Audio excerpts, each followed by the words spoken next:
राधे राधे महाराज जी। गुरुदेव, आपके सत्संग सुनने से ज्ञात हुआ कि जैसी दृष्टि वैसी सृष्टि। महाराज जी, मेरा प्रश्न यह है कि मैं अपने आप से बहुत परेशान हूँ, विकारों से भरी हुई हूँ। महाराज जी, मेरा हर किसी के प्रति दोष दर्शन हो जाता है और फिर द्वेष भाव आप ही बनने नहीं लगता है। परेशान, पूरा विश्व परेशान है। अपने से ही परेशान है। मनी राम परेशान किए, सबको नहीं परेशान किए, मन है। और आप ही विकार से थोड़ी, पूरा विश्व विकार में है।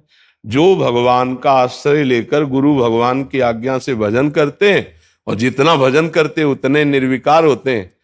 गुरुमुख से नाम लेकर के, गुरु आज्ञा से जो खूब नाम वाणी में लगे हैं, खूब वाणी जी का श्रवण गायन करते हैं और नाम जप करते हैं, वही उतने निर्विकार होते चले जा रहे हैं। सबके हृदय में विकार है।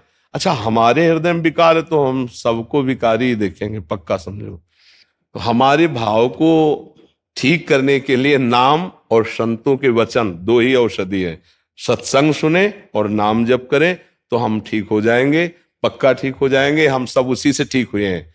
और अगर सत्संग और नाम जप नहीं है तो इसके लिए कोई आयुर्वेद में औषधि नहीं है, ना एलोपैथिक में कोई इंजेक्शन है कि इंजेक्शन लगा दिया गया तुम्हारा भाव बदल गया, या दवा खवा दी गई तुम्हारी बुद्धि बदल गई। ऐसा नहीं। इन सब का प्रभाव स्थूल शरीर पे पड़ता है, मन पे कोई फर्क नहीं पड़ता।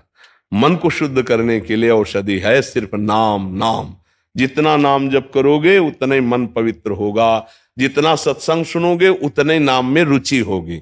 सत्संग, साधु संग और नाम जप, दो से ही परम कल्याण होता है, मन निर्विकार होता है। जी, क्या प्रश्न है? महाराज जी, हर किसी के प्रति दोष दर्शन हो जाता है और फिर द्वेष भाव बनने लगता है। महाराज जी, मैं खुद को रोकने की बहुत कोशिश करती हूँ, पर सभी में भगवत भाव करने का भी प्रयत्न करती हूँ, लेकिन हार जाती हूँ। हाँ। हे गुरुदेव, जैसे कि आप कहते हैं कि गुरु बल से सभी विकारों पर जीत हासिल हो सकती है, आपकी इस बच्ची पर अपनी कृपा बल। आप ये मत सोचे जैसे चित्रों में नहीं बना होता कि ऐसे संत के हाथ से निकला तेज और खोपड़ी में चला गया, ऐसे नहीं बना होता फोटो में या फिल्मों में दिखाते हैं ऐसे किए। आ रहा है क्या तेज? नहीं, किसी के आ रहा है क्या? वो फिल्मों में होता है, हाथों में नहीं होता है। समझ रहे ना? वो वाणी में संतों के होता है। गुरु का बल जानते हो क्या होता है? उनके द्वारा दिया हुआ नाम, उनके द्वारा दिया हुआ मंत्र। आजकल जो है नौटंकी नाटक पे ज्यादा विश्वास किया जाता है। अरे कोई कोई तो जबरदस्ती हाथ में लिपट जाते हैं कि हाथ धर दो। ये हाथ धरने से कुछ होता है क्या? कुछ नहीं होता, कुछ नहीं होता। नहीं तुम जितने लोग हो सब धरवा के मैं बताओ क्या होता है? कुछ नहीं होता। नाम जप करो, राधा राधा राधा, सब कुछ हो जाएगा। गुरु का बल है नाम। जो गुरुदेव ने नाम दिया वो गुरु ने अपना बल दे दिया। अब जितना नाम नाम तुम जपो नहीं, मनमानी आचरण करो तो गुरु कृपा फिर कहाँ उतरेगी?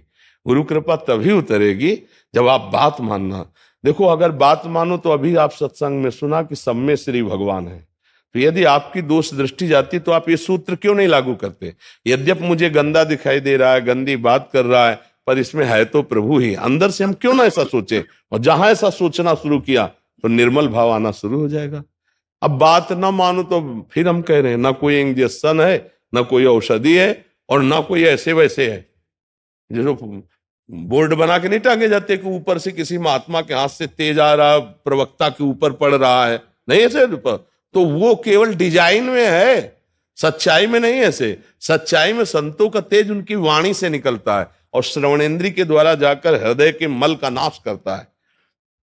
बंदो गुरुपद कंज कृपा सिंधु नर रूप हरि महामोह तम पुंज जासु बचन, जासु बचन रविकर निकल।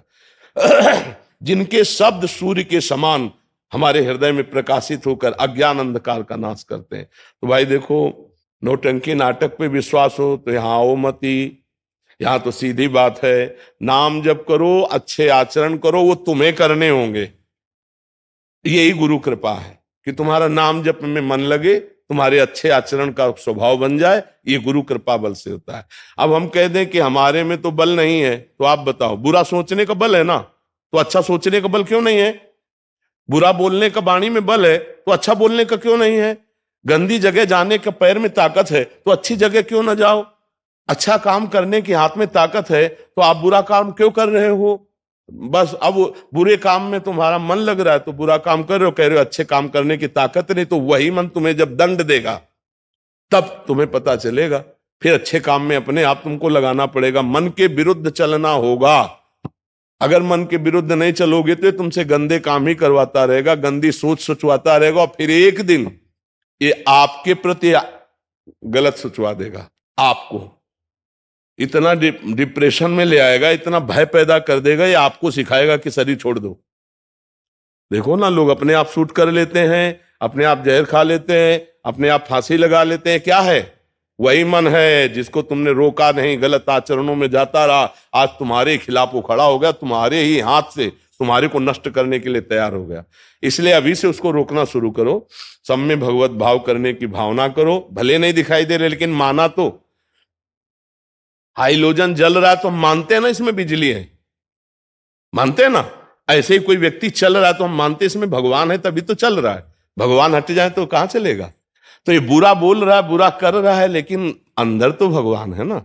बस इतना स्वीकार करना शुरू कर दो तो आपका अध्यात्म जागृत हो जाएगा। हमारी बात मान लो, मानी संख्या से सवाल हल हो जाएगा। मानी संख्या सब में श्री भगवान है, ठीक हो जाओगे।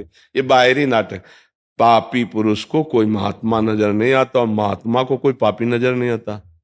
बड़ी बात है। जैसे कोई कहता है तो आपके यहाँ ऐसा आदमी आया, नीच आदमी को आना नहीं चाहिए था, तो हम आपको सच्ची कहते हैं, हमको कोई नीचे नजर नहीं आता। हमको ये नजर आता है मेरे प्रभु इस रूप में आकर के हमारी दृष्टि ही हमको गिराती है, हमारी दृष्टि ही हमको उठाती है। इसलिए संतों से दृष्टि प्राप्त होती है, तो वो दृष्टि प्राप्त करो, भगवत दृष्टि। काहे को गंदी दृष्टि रखो? गंदी दृष्टि रखोगे तो मन गंदा होगा, मन गंदा होगा तो अशांत होगा, अशांत होगा तो सुख कहां? अशांतस्य कुतः सुखम। समझ पाए किसका प्रश्न था? हाँ, अपने को सुधारना है बच्चा जी।